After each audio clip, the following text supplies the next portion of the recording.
The sun hung low over the rugged hills of Corsica, casting long shadows across the Bonaparte family's modest home in Ajaccio. It was the year 1770, and the island was a place of fierce pride and simmering tension. Corsica had recently been annexed by France, and the Corsican people, proud and independent, chafed under foreign rule.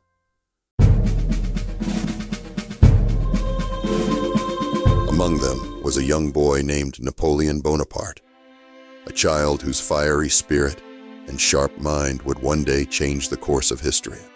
Napoleon was only 9 years old, but even then, he carried himself with a seriousness far beyond his years. He was small for his age, with a mop of dark hair and piercing eyes that seemed to see everything.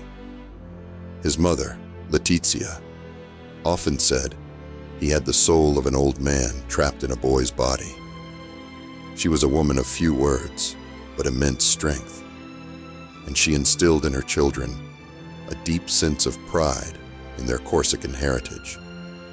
One afternoon, Napoleon and his younger brother Lucien played in the fields outside Ajaccio. Napoleon, as always, took charge of their games.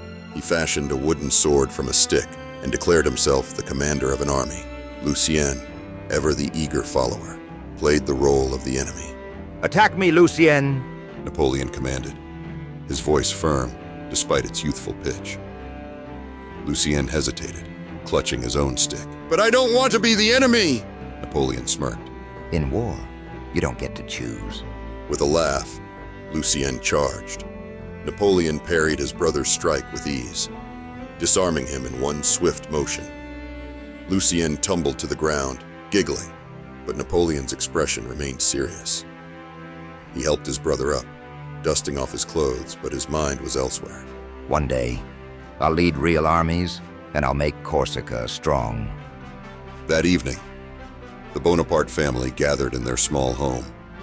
Carlo Bonaparte, Napoleon's father, sat at the head of the table, poring over documents. He was a man caught between two worlds, a Corsican patriot who had reluctantly accepted French rule in the hopes of securing a better future for his children. Letizia moved quietly around the room, her hands never still, her eyes always watchful. Napoleon sat in the corner, a book on military strategy open in his lap. He devoured every word, his mind racing with ideas. Carlo glanced at his son, a mixture of pride and concern in his eyes. Letizia stepped forward, placing a hand on Napoleon's shoulder. Her touch was firm, grounding. "Never forget where you come from, boy.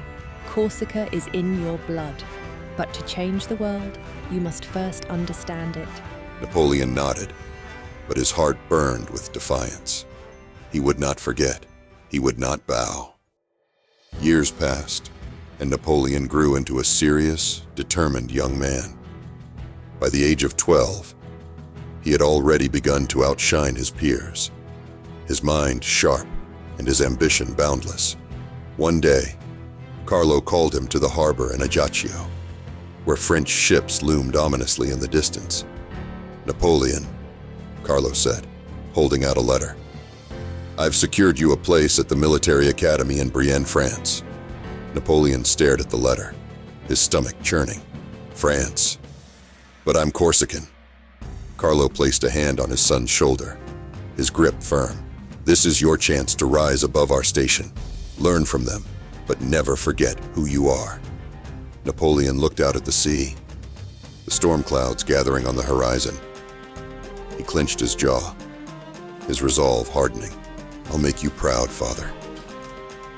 The military academy in Brienne was a world away from the sun-drenched hills of Corsica.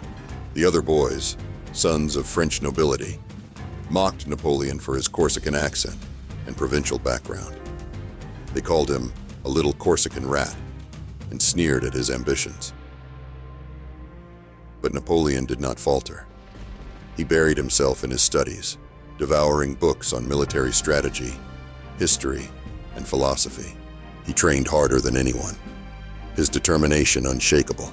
One day, as the boys taunted him in the courtyard, Napoleon turned to face them, his voice steady and cold. "I may be Corsican," he said, his eyes blazing, "but I'll outshine every one of you." The boys laughed, but their laughter died in their throats as they met Napoleon's gaze. There was something in his eyes, something fierce and unyielding, that silenced them.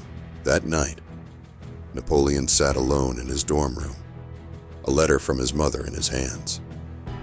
Her words echoed in his mind. Remember, Napoleon, you are a Bonaparte. Corsica runs through your veins. Never let them break you. And so, the boy from Ajaccio began his journey. A journey that would take him from the rugged hills of Corsica to the battlefields of Europe, from obscurity to empire. But no matter how far he rose, he would always carry Corsica in his heart, a reminder of where he came from and the fire that burned within him. The storm was coming, and Napoleon Bonaparte would be its eye.